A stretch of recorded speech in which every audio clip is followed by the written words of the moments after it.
So guys हम formation of bilirubin की बात कर रहे थे। सो फॉर्मेशन ऑफ बिलिरुबिन से पहले हमें fate of haemoglobin in RBC को पहले देखते हैं, उसके बाद हमें अच्छे से समझ आएगा। तो fate of haemoglobin in RBC में, तो आरबीसी की मेम्ब्रेन होती है, फिर हीमोग्लोबिन में प्रोटीन है और हीमोग्लोबिन है, ठीक है। तो हम कहते हैं कि मेम्ब्रेन ऑफ आरबीसी जो है वो प्रोटीन और लिपिड में डिसइंटीग्रेट करेगा। प्रोटीन जो है अमीनो एसिड फाइनली फॉर्म करेगा और लिपिड जो है वो फ्री फैटी एसिड में छूट जाएगा। सिमिलरली प्रोटीन जो है वो भी अमीनो एसिड पूल में जाएगा। हीमोग्लोबिन जैसा कि हम जानते हैं हीम और ग्लोबिन चेन फाइनली प्रोटीन ही है जो फिर अमीनो एसिड के उसमें चले जाएगा। बाकी अब हीम की बात करते हैं, तो हीम जैसा कि आप डायग्राम में देख सकते हैं मैंने बनाया है। इसमें हीम जो है कि हम हीम की बात करते हैं, पहले पायरोल रिंग होते हैं। एरिथ्रोब्लास्ट को अगर हीमोग्लोबिन सिंथेसिस करना है तो उसको पहले पायरोल रिंग बनाना पड़ेगा। फिर टेट्रापायरोल रिंग जो है मिथिलीन ब्रिज से इंटरकनेक्ट होकर प्रोटोपॉर्फायरिन होता है। फिर इसमें अगर हम आयरन ऐड कर दें तो हमें हीम पूरा हीम मिल जाएगा। फिर इसमें सब्सिक्वेंटली अगर हम ग्लोबिन चेन ऐड कर दें, अगर एक जैसा कि आप देख सकते हैं ग्लोबिन चेन ऐड किया तो हीमोग्लोबिन मोनोमर बना है, ठीक है। अगर हम ऐसी डाइमर और टेट्रामर बनाएं, जैसा कि हीमोग्लोबिन ए में आप जानते हैं कि 2 अल्फा और 2 बीटा चेन होता है। हीमोग्लोबिन फीटल में, हीमोग्लोबिन एफ में 2 अल्फा और 2 गामा चेन होता है, और हीमोग्लोबिन ए2 में 2 अल्फा और 2 डेल्टा चेन। तो ये मतलब टेट्रामर फॉर्म होते हैं और ये फंक्शनल हीमोग्लोबिन होते हैं। तो अब हीम पे आ जाते हैं, फॉर्मेशन ऑफ बिलिरुबिन कैसे होता है। तो हीम जो है वो अपना extra vascular haemolysis majorly reticular endothelial cells होते हैं लिवर, स्प्लीन और बोन मैरो में, वहाँ पे एक्स्ट्रा वेस्कुलर हीमोलिसिस होता है। और हीमोग्लोबिन का ओल्ड आरबीसी जो होते हैं वो कॉर्ड्स और ग्लिरॉथ होते हैं स्प्लीन में, वहाँ पे फंस जाते हैं क्योंकि वो प्लायबल नहीं होते। और ऐसा क्यों होता है क्योंकि ओल्ड आरबीसी जो होते हैं उनमें जैसा कि आप जानते हैं कि वो ई न्यूक्लिएटेड सेल्स होते हैं, वो अपनी प्रोटीन सिंथेसाइज नहीं कर सकते। तो जैसा कि आप जानते हैं कि लाइफ साइकिल 120 डेज़ का होता है, तो अराउंड 120 डेज़ उनकी प्लायबल या इलास्टिसिटी उतनी नहीं रहती, तो वो वहाँ पे जाके फंस जाते हैं और उन जो रेजिडेंट मैक्रोफेजेस वहाँ के एक्टिवेट हो जाते हैं और आरबीसी का ब्रेकडाउन स्टार्ट कर जाते हैं। तो हीमोग्लोबिन में हम कहते हैं कि जैसा कि आपने देखा हीम जो होता है, हीम में एक्ट करेगा एंजाइम हीम ऑक्सीजनेज, तो वो प्रोटोपॉर्फायरिन चेन को खोल देगा। टेट्रापायरोल स्ट्रेट चेन बन जाएगा जो कि फ्री होगा ग्लोबिन और आयरन से, जिसे हम बिलिवर्डिन कहते हैं। बिलिवर्डिन में एक्ट करेगा बिलिवर्डिन रिडक्टेज और बिलिरुबिन फॉर्म करेगा। डेली 0.2 से 0.3 ग्राम पर डे बिलिरुबिन फॉर्म होता है।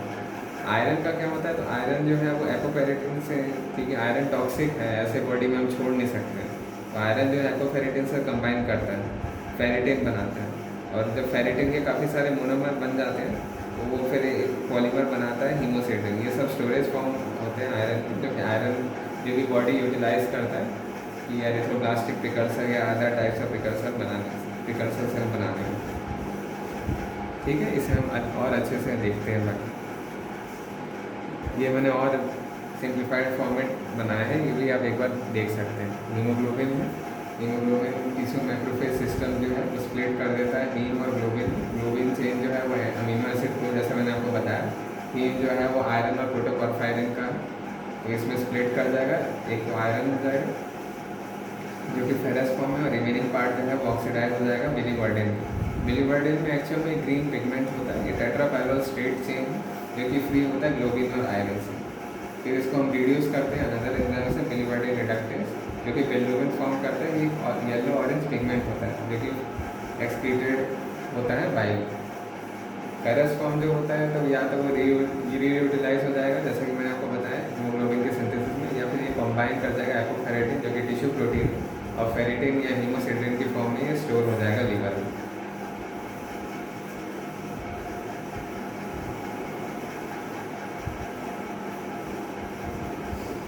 तो चलिए यहाँ पे एक बार फिर से हम देख लेते हैं कि डाइंग आरबीसी से 80% हीम आया। हीम के बारे में मैं आपको और बताना चाहता हूँ कि बिलिरुबिन जो है वो अपना हीम डिग्रेडेशन से 80% हीमोग्लोबिन आता है, और 20% जो रिमेनिंग है वो हीम कंटेनिंग प्रोटीन से आता है, like cytochrome, myoglobin, heme peroxidase, ये सब। इनएफेक्टिव एरिथ्रोपोएसिस से भी कुछ फ्रैक्शन आता है। हीम जो है फाइनली एंटर करता है रेटिकुलो एंडोथेलियल सेल्स या सिस्टम बोल सकते हैं, फिर वहाँ पे हीम ऑक्सीजनेज एंजाइम होता है जो कि यूटिलाइज कर देता है NADPH एंड O2 को, जो कि क्लीव करता है methenyl bridge between 2 pyrrolines A and D। फिर हीम ऑक्सीजनेज एंजाइम है जो कि फाइनली जो फंक्शनली फॉर्म करता है वो बिलीवर्डिन है। बिलीवर्डिन पे फिर एक्ट करता है बिलीवर्डिन रिडक्टेज जो कि एंजाइम प्रेजेंट है साइटोप्लाज्म। हीम ऑक्सीजनेज जो एंजाइम है वो SER में स्मूथ एंडोप्लाज्मिक रेटिकुलम में प्रेजेंट है, जबकि बिलीवर्डिन रिडक्टेज जो एंजाइम है वो साइटोप्लाज्म में प्रेजेंट है। फाइनली बिलिरुबिन फॉर्म होता है। ये आप पूरा पाथवे एक बार देख सकते हैं वीडियो को पॉज करके। नेक्स्ट हम बात करते हैं बिलिरुबिन के ट्रांसपोर्ट पर।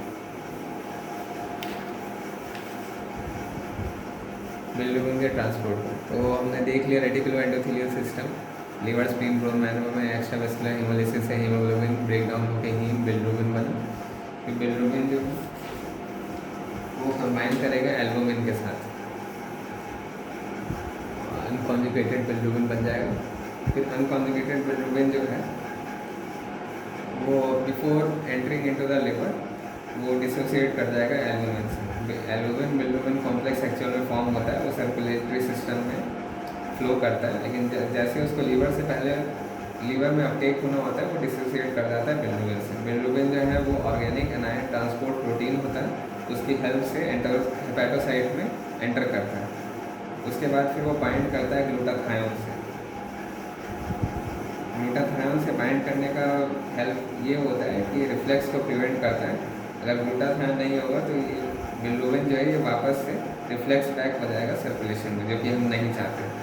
बिलिरुबिन जो है उसके बाद फिर हम इसका कॉन्जुगेशन करते हैं। कॉन्जुगेशन जो है अब तक ध्यान रखिएगा गाइस कि बिलिरुबिन जो था वो अनकॉन्जुगेटेड था, लेकिन कॉन्जुगेशन के लिए हमें एंजाइम चाहिए UDP ग्लूक्रोनाइड ट्रांसफेज, जो कि बिलिरुबिन डाइग्लूक्रोनाइड बनाता है।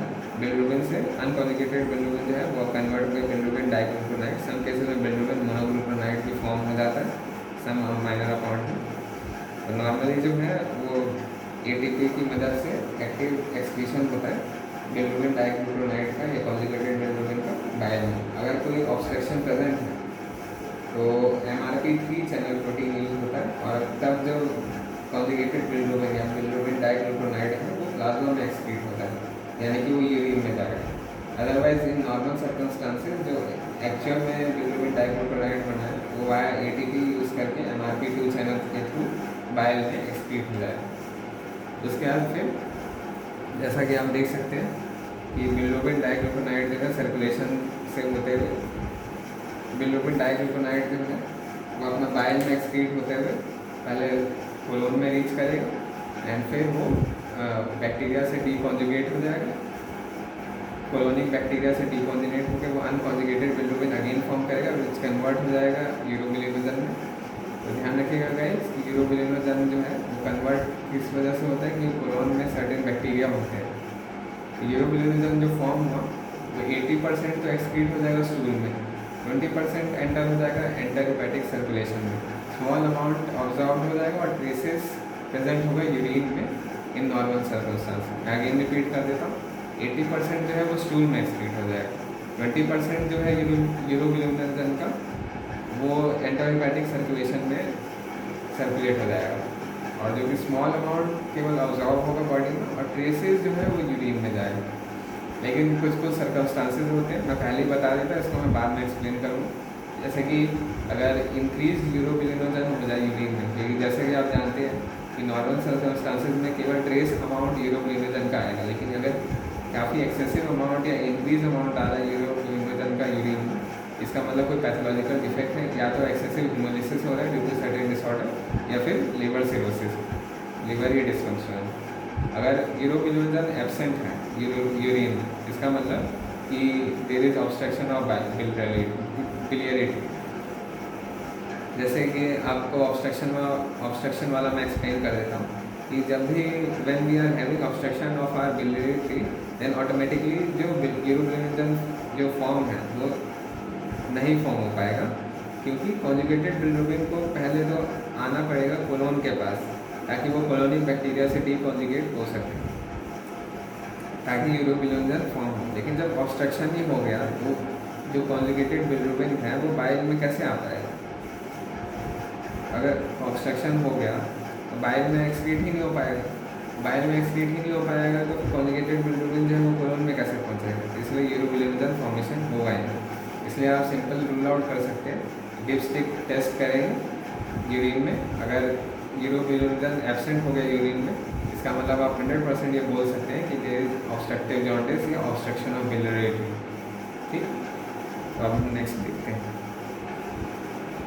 ये भी आप देख सकते हैं, ये सिस्टमेटिक फ्लो चार्ट है जो मैंने एक्सप्लेन किया था आपको अपने फिगर के थ्रू कि हीम है, हीम में हीम ऑक्सीजनेज एंजाइम एक्ट किया, बिलिवर्डिन बना, बिलिवर्डिन से बिलिवर्डिन रिएक्टेज एंजाइम एक्ट करके बिलिरुबिन बना, बिलिरुबिन एल्बुमिन कॉम्प्लेक्स से फिर हेपेटोसाइट में एंटर किया, हेपेटोसाइट में एंटर करने के बाद फिर इसका कॉन्जुगेशन हुआ, कॉन्जुगेशन के बाद फिर कॉन्जुगेटेड बिलिरुबिन का एक्सक्रीशन हुआ into through bile duct into colon, फिर फाइनली मतलब जीआईटी में से होते हुए अपना कोलोन में एंटर किया, कोलोन में फिर कोई यूरोबिलिरुबिन बना,